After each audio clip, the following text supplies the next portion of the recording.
I even become a probation officer. In this video, I'm going to share with you how I became a probation officer, and it might help you when you're making your choices for what job or career you want to do after uni. I knew for a long time, from when I was at school and uni, that I wanted to have a job where I'm working with people, where I'm helping people. I did have a summer job at an airport, and I really enjoyed travelling tourism, leisure and tourism. So my dilemma there was, do I go down that route or do I go down the psychology route? And I ended up choosing the psychology route. And honestly, the reason why is because I thought, well, I can have loads of holidays when I have my job in psychology, because that will earn me enough holiday to live out my travelling lifestyle, my travelling dream. Did that happen? No, not quite. But here's what did happen.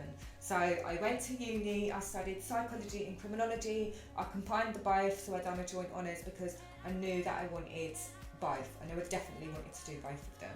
I done a standard 3-year course, and my dissertation was geared towards prison, so it was about social constructions of mothers in prison. So I already knew by then that I definitely was interested in prisons, criminals, criminal justice system, disadvantage, all that kind of thing.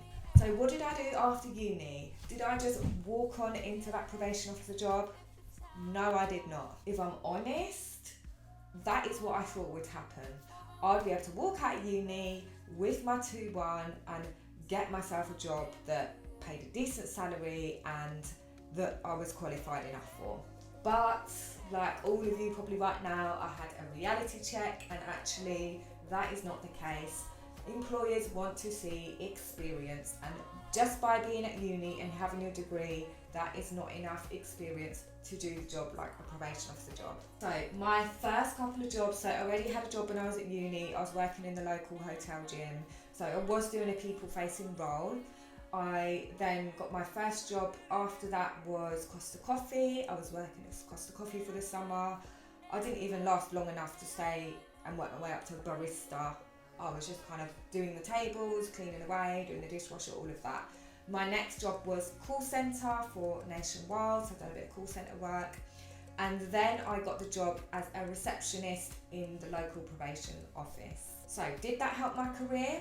Massively. How did it help? Well, it helped because obviously I had been interviewed for the job by probation.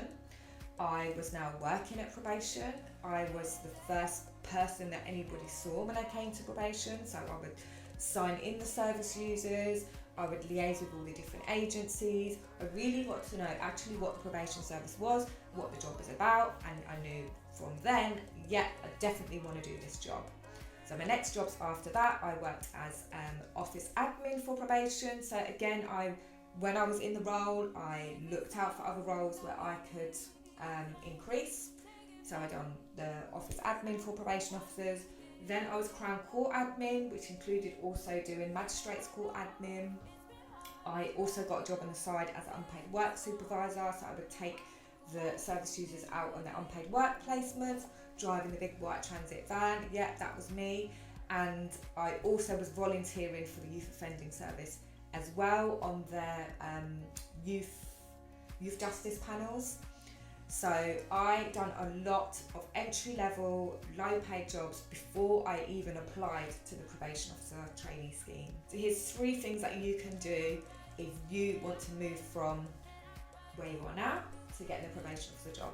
First thing is apply for those entry-level jobs. They are fine. They are really good ways in. They don't necessarily have to be in probation like my route was.